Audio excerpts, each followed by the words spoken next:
Green కో electoral బాండ్లపై BRS working president KTR స్పందించారు. Greenko electoral బాండ్లు 2022లో ఇచ్చిందని, ఫార్ములా ఈ రేస్ 2023లో జరిగిందని గుర్తు చేశారు. కాంగ్రెస్ బీజేపీకి కూడా గ్రీన్ కో ఎలక్టోరల్ బాండ్లు ఇచ్చిందన్నారు.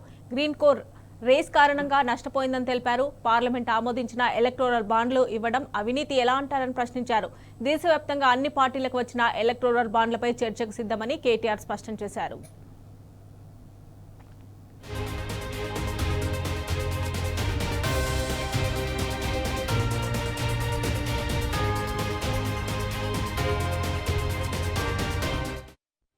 ఇదే అంశానికి సంబంధించి మరిన్ని డీటెయిల్స్ మా ప్రతినిధి లివిల్ అందిస్తారు. లివిల్ చెప్పండి, గ్రీన్ కో ఎలక్టోరల్ బాండ్లకు సంబంధించి బీఆర్ఎస్ వర్కింగ్ ప్రెసిడెంట్ కేటీఆర్ స్పందించారు కదా, డీటెయిల్స్ ఏంటి? వాళ్ళు ఏదైతే ఏసీబీ ఏదైతే ఫార్ములా ఈకి సంబంధించి అక్రమ కేసులు పెట్టి బీఆర్ఎస్ ప్రభుత్వాన్ని, బీఆర్ఎస్ నాయకులను ఇబ్బందులు గురి చేసే విధంగా ఇవాళ ప్రభుత్వం చేస్తుంది. మొదటి నుంచి కూడా ఈ కేసు అక్రమ కేసు అని అందరికీ తెలుసు. అందులో భాగంగానే ఇవాళ విచారణకు పిలిచారు. అయితే ఈ సందర్భంగా కాంగ్రెస్ సంబంధించిన ప్రభుత్వం అటెన్షన్ డైవర్షన్ లో భాగంగా ఇవాళ వారికి సంబంధించిన నేతలతో, మీడియాతో కావచ్చు, ఇతర మాధ్యమాల ద్వారా ప్రసారం చేపిస్తున్నారు. ఈ నేపథ్యంలో బీఆర్ఎస్ వర్కింగ్ కేటీఆర్ కూడా స్పందించారు, చిట్చాట్ చేశారు.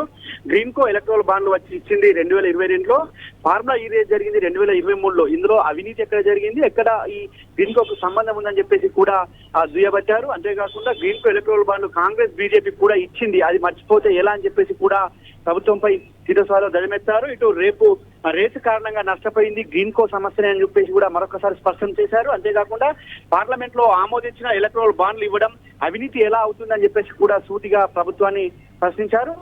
అంతేకాకుండా ఏదైతే ఇవాళ దేశవ్యాప్తంగా అన్ని పార్టీలకు వచ్చిన ఎలక్ట్రల్ బాండ్లపై చర్చకు నేను సిద్ధం, కాంగ్రెస్ పెద్దలు సిద్ధం అని చెప్పేసి కూడా సవాల్ చేశారు. ఇవాళ గ్రీన్ కో బాండ్లకు సంబంధించి కావచ్చు, అనేక విషయాల్లో కూడా ఇవాళ ప్రజలను, ఇటు రాష్ట్ర ప్రజలను, రైతాంగాన్ని తప్పుదో పట్టించే విధంగా ఇవాళ ప్రభుత్వంలోని మంత్రులు, ఎమ్మెల్యేలు మాట్లాడుతున్న తీరు అపహాస్యం చేసే విధంగా ఉంది, ప్రజాస్వామ్యాన్ని కూల్చేసే విధంగా ఉందని చెప్పేసి కూడా చెప్పారు. ఎలక్ట్రల్ బాండ్లపై చర్చకు సిద్ధం, మీరు వస్తారని చెప్పేసి కూడా తీవ్ర స్థాయిలో ధ్వజమెత్తారు. ఇవాళ ఎలక్ట్రల్ బాండ్లు అన్ని పార్టీలకు విరాళాలు ఇచ్చాయి. అందులో భాగంగా బీఆర్ఎస్ పార్టీ కూడా ఇచ్చాయి. ఒక కాంగ్రెస్ పార్టీకి, బీజేపీ పార్టీలకు కూడా విరాళాలు ఇచ్చే సంగతిని మీరు రండి చర్చకు నేను సవాల్ విసుకుతున్నా అని చెప్పేసి కూడా చెప్పారు. అయితే ఈ ఏదైతే గ్రీన్ కోకు సంబంధించిన బాండ్ల వ్యవహారం ఉందో ఇది 2022లో ఇచ్చారు, కానీ 2023లో ఫార్ములా ఈ రేస్ జరిగింది.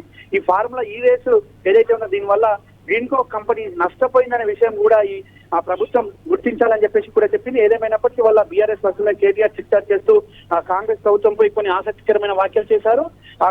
పసలేని వాదనలు చేస్తూ, పసలేని కేసులు పెట్టి ప్రజలను, ఇటు ప్రభుత్వం కుట్రలు చేస్తుంది, ఇటు బీఆర్ఎస్ నాయకులను ఎజెండాగా పెట్టుకొని కేసులు నమోదు చేస్తుంది, ఇబ్బందులకు గురి చేసే విధంగా ఇవాళ ప్రభుత్వం వివరిస్తున్న తీరు అపహాస్యం, ప్రజాస్వామ్యాన్ని అపహాస్యం చేసే విధంగా ఉందని చెప్పేసి కూడా బీఆర్ఎస్ వర్కింగ్ కేటీఆర్ తీవ్ర స్థాయిలో చిట్చాట్ చేస్తూ స్పందించారు. ఇవాళ ఎలక్ట్రల్ బాండ్లపై చర్చకు నేను సిద్ధం, మీరు సిద్ధమా అని చెప్పేసి కూడా సవాల్ విసిరారు మమత.